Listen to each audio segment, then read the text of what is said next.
So I will tell you when to start. Just turn the Good evening, dear candidates. What a wonderful opportunity to interact with you all once again. Sorry, there was a bit of delay because of some technical problem with the YouTube, and it took a little bit extra time to come live on YouTube. Okay, like last time, I took all your questions pertaining to particularly the psychological test. Again, today, what a coincidence! We have about 30 odd candidates in front of us, and there are some candidates who have some serious questions. They are sitting with us, but it doesn't mean that we are not going to take your questions. Like last time, whatever questions you asked, and I tried to answer most of them. And some of the questions which were left have been now taken down and will be answered. In fact, some of the candidates who are sitting in front have noted down those questions and are going to ask. So we start off today's session from the question from the candidates. And in the meantime, we'll note down your questions also. They will be taken. Yeah. Anyone here? So my question is, why is SSB Allahabad called the rejection board? Oh my God, I think this is a kind of misinformation campaign which has been going on.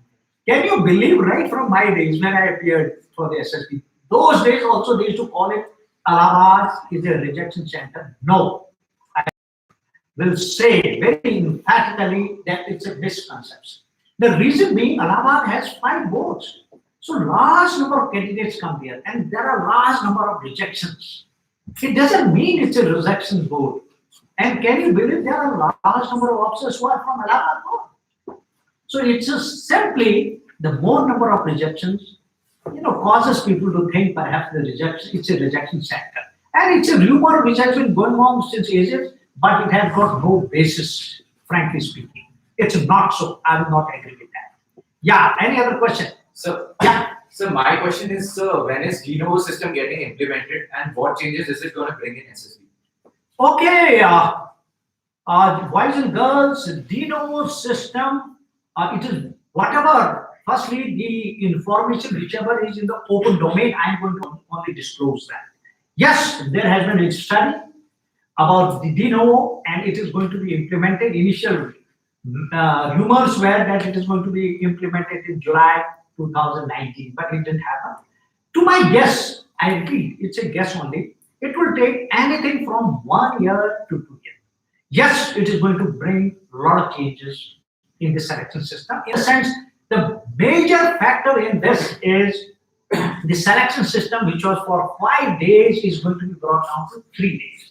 Secondly, let me tell you, the physical test is going to start in this. You better start preparing physically because a lot of senior officers as well as the commandants of these training centers felt that the physical standard of the candidates is not up to the mark. And there must be some physical test. And by the way, can you believe all the countries world over have a strong physical passing is not very difficult because your strength of arms, your actual stamina, and your physical strength is being not being tested in the manner it should be. So the de novo will include the physical testing, and also one major change is going to take place. That is the screening test may take place. We may do away with the screening test in the selection centers. It may happen in various centers across the country as the Air Force and Navy is also planning to implement. So there are going to be changes. The duration is the main area. Otherwise, the selection system is also being tinkered with. But let me tell you, conceptually, it is going to remain same in the most of the cases. Yeah, anything else? Yes, so my question is that why repeaters are not screening? No, again, I will not agree with you, my dear friend. Repeaters are now large number of repeaters get selected, get screened in. You saw day before there was our student who had come after passing in the 9th attempt. Can you believe it? He just was in the last batch and he just came yesterday, day before, and met all of you. So it doesn't mean he was in the 9th attempt. Yes, I do agree with one fact that the screening in the Repeaters batch is a bit more different. Why? Because every one of them is very experienced, everyone is wanting to screen in, and everyone is aware of the procedure. The competition, and rather than the kind of zeal to get into the stage one becomes much more. And in the bargain, at least half the candidates tend to overperform. And thus, some of the candidates who do not have that kind of initiative may not get a chance to even speak. Yes, it becomes a kind of fish market. I do agree with you. But that has to happen because you can't put a fresh chair with the repeaters. I think this question I answered in my first live session. Okay? So repeaters also have a chance. Large number of repeaters get. Okay? Yes, getting screening is a bit of challenge for repeaters. Okay? Yeah. Any other question from here? Sir, Yeah. if the candidate, Speak please louder and put it closer. okay, sir. Sir, if the candidate is from defense background, will he get any extra benefits in SSB? If the candidate is from defense background, no, he will not get any discount. But since the candidate has been seen the armed forces, in fact, we expect his knowledge about the armed force to be far more. And he is going to be asked the questions about his parents or father, whoever is being in the armed forces. In fact, he is going to invite more questions relating to the armed forces. Okay, so it really do not put him in any undue advantage. Did you get that? So he is also taken as any other candidate, but his knowledge about the armed forces is expected to be far better than the remaining candidates. Okay? Yeah. So my question is, Louder? sorry, sir. So my question is, how our academic stats is important in SSB? Okay, I think in this also I had answered in one of the sessions. Academics, your academic performance is important, undoubtedly. Okay? And let me tell you, I will give you a simple example. A candidate who has been a topper in 10th or scored more than 90% marks, scored similar marks in 12th class, scored very high percentage of marks in BTEC, you will agree with me that the candidate is certainly better. He has better willpower. He has better self-discipline. He has got that motivation to excel in his life. He is the one who can organize his life better.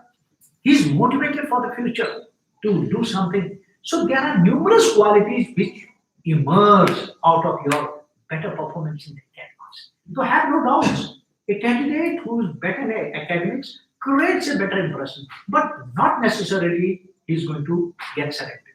Number of IITians which I have interviewed personally were not able to make it in the SSB. Some of them did make it. So it doesn't give you a certificate of passing the SSB, but it does give you a better impression and added advantages. Yeah, any question from the panel here? So my question is, Yeah. suppose a candidate has given his interview after passing 12th and his attempts for 12th stat 10 plus 2 is over. He has worked hard and given his interview after his graduation. So what is the consideration of the board about him? Boys and girls, it's simply, you have appeared your NDA test 2 years before, simply you will again be called a repeater. There is no doubt, because you already had the experience of the SSB before. So you'll be treated as just like another repeater. It's your fault you never appeared in between. So after 2 years, so undoubtedly you will be treated as a repeater and like any other repeater. You do not get any added advantage or disadvantage for that matter. Yeah. Anything?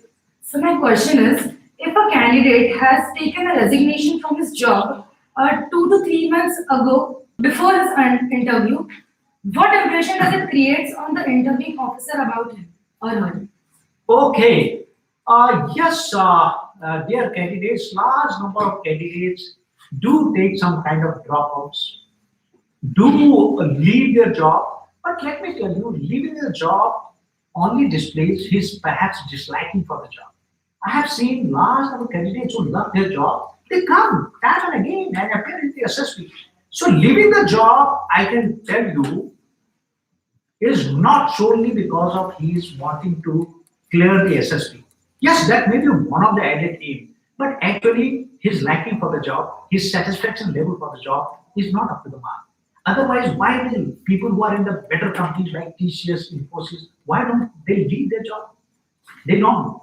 And it is, if you are not very happy with the job, of course you will leave it. So I don't value it a little too much that he is much more dedicated or motivated to join the armed forces. Yeah. Sir, my question is, when interviewing officer asks us 10-12 questions at the same time, what we actually check?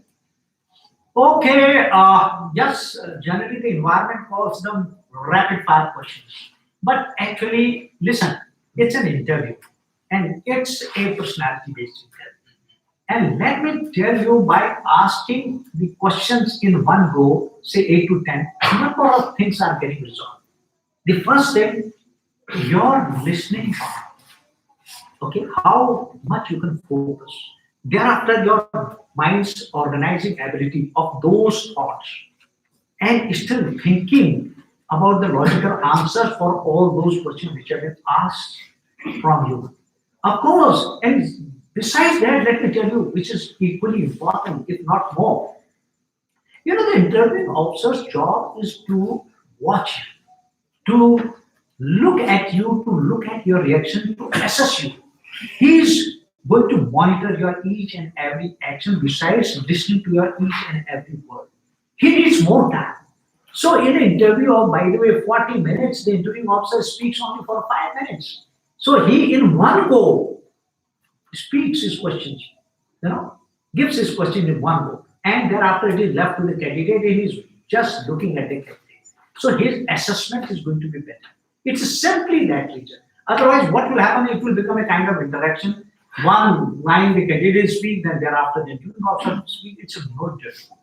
You understand that? Yes, It's sir. simply for that reason. Yeah. So in many cases, we can see that NDA candidates, I mean, the NDA aspirants are not able to clear the exam during 12th class. So is it okay if he takes a drop and clear the exam? So my actual question is it going to create a negative impact on it because he's got some educational, gap? Yeah, I will give my individual personal experience on this. Taking a drop, I think it's not the answer. You can easily balance your studies. You see NDA syllabus and you see 12th syllabus, except for general awareness paper and a bit of social science questions. You really do not have to go for a drop. It doesn't require that much of time. And there are candidates who haven't appeared for JEE main, you can imagine their plight. So it can be managed on why waste 1 year? I am totally against it. I feel it is the candidate who look for an excuse or who are not that confident will go for a drop. I will not recommend. Yeah. My question is for a person who is serving in army, giving his ACC exam or any other exams. So, what interviewing officers wants expect from him? It's like, let me tell you, boys and girls, the selection system doing the assessment in a similar manner for all the entries, including, by the way, the NDA for the armed forces, personal option. Basically, those 15 officer-like qualities. Whether the candidate, whether he's from army, whether he's from civil, does possess those 15 officer-like qualities. Does he have the officer-like qualities and is he a potential candidate? Is he a potential officer? Can he be trained to become an officer? So the qualities which are being assessed are the same. The selection process remains the same. Yes, the art of interviewing the service candidate will be slightly different. We will definitely ask him his experience in the armed forces, how is his job, and how we can give him situation pertaining to his job. We can ask questions about his unit, his senior officers, his responsibilities, what he is doing. So this set of questions may undergo a bit of change, but the overall assessment technique remains the same. One more thing which people have not asked, the trainability marks are different for different entities. So the service candidates are comparatively given lesser marks. Okay, because The trainability marks are dependent on your age factor. Okay, it depends on your age. It also affects depends on your background. So these are the reasons, and because of that, the service candidates have slightly different this thing. They get up to 5% trainability marks, whereas an NDA candidate will get 15 to 20% trainability marks, whereas serious candidate will get around 10 to 15%. A technical graduate candidate will get about 5 to 10%. Similarly, an NDA candidate or any other candidate becomes a discussion case at 240 marks. Okay, whenever he gets 240 marks. Whereas a service candidate, as you said, this is also a different, that he becomes a discussion case at 224 marks. Is that understood? So, Yeah. Anything else? Sir, if we had a habit to play sports in the past, Yeah. but we give up with our sports to play, Yeah. is it better to mention in PFQ? Yes, if you have been reasonably a good player, you can mention if you are reasonably. If you just play for fun's sake, if you are really keen, you play overall, at least 2-3 times in a week, then you should mention it. Why not? That if that is a part of your interest. Okay, my dear candidates, there are some questions which have been my viewers have sent it. The first question is, how important is lecturate? Okay, gentlemen, the lecturate definitely is important. It is part of those 9 tests of the GTO technique. And let me tell you, it is a place where you are individually all by yourself giving your performance. It definitely creates a good impression in the mind of the GTO, and it also displays your knowledge of the particular subject, your body language, your confidence, your communication. Okay, it is giving so many factors to the GTO, so it does matter. Lecturate is important. It creates definitely a better impression. It will improve your chances of selection. Another question. Somebody says, can I perceive a person who is not in the picture? This question has been asked by Pankaj just now. And yes, boys and girls in a particular story, you can bring the hero of the someone from outside also. I will give you a situation like suppose some accident has taken place and there is nobody around. Yes, some passerby will come and become your hero who is helping that out. Yes, for example, there has been a scene where a girl is being troubled by a goon.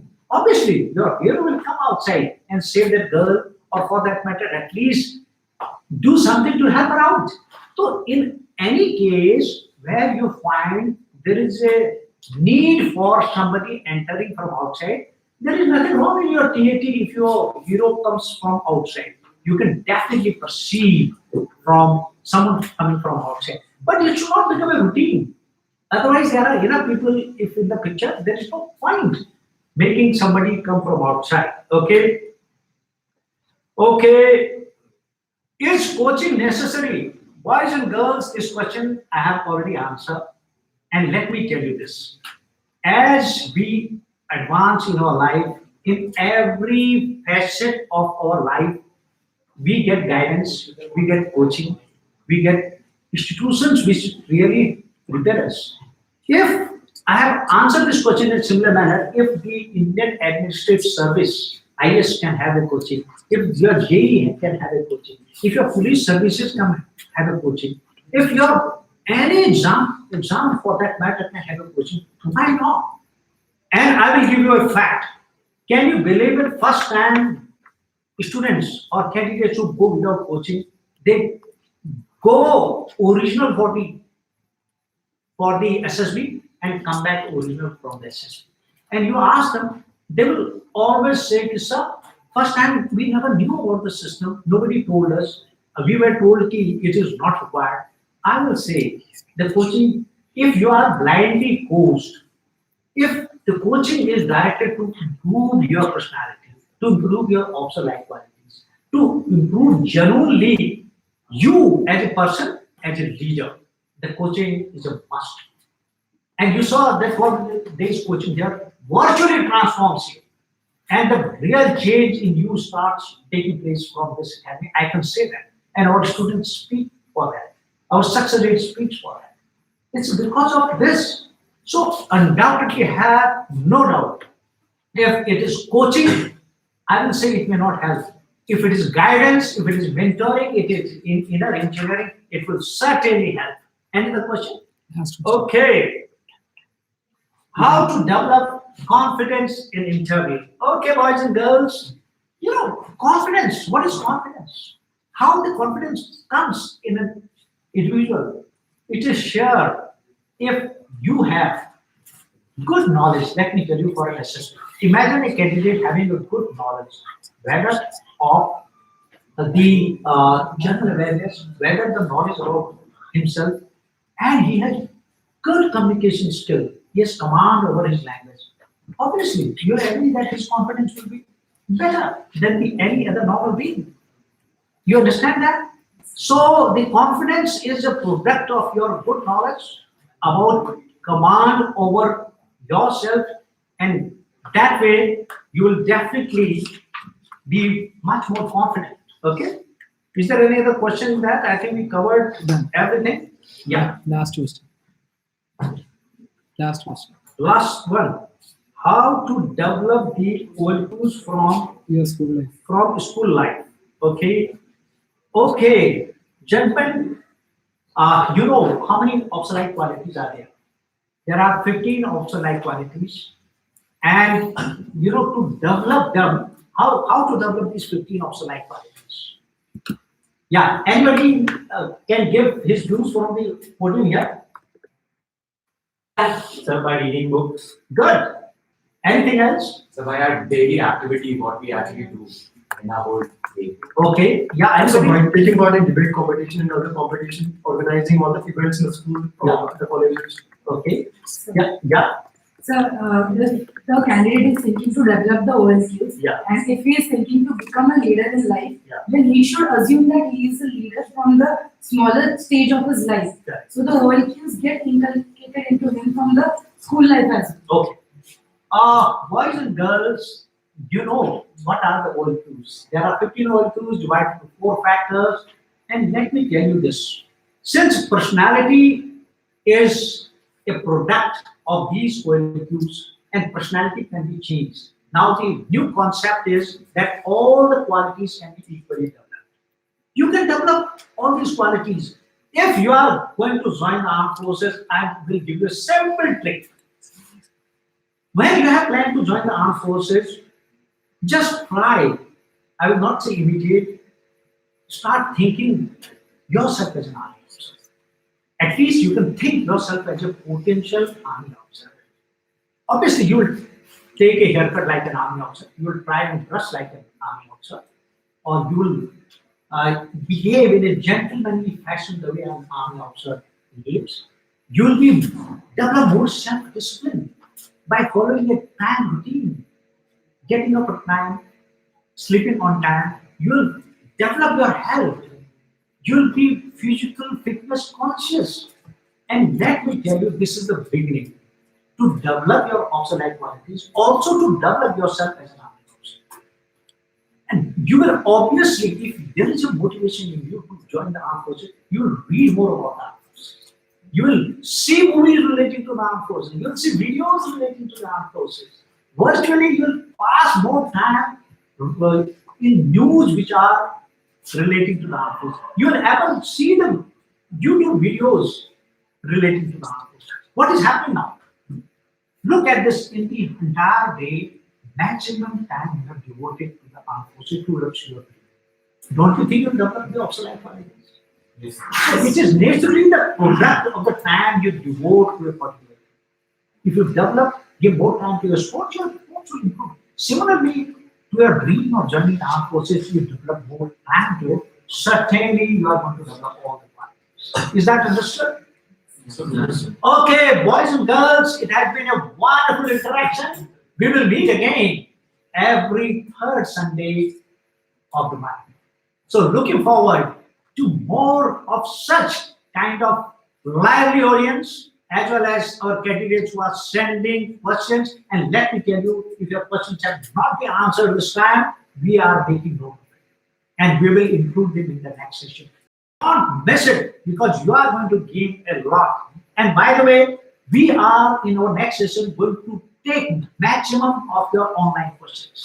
Please leave your questions in whatever channel you see them. Leave your questions and we'll make note of it, and we'll definitely include either in the form of a video or in our question and answer session. I would request on behalf of the panelists here, those who volunteered to come and ask questions, I thank each and every one of you. Thank you. All the best. Thank you. Thank you, sir.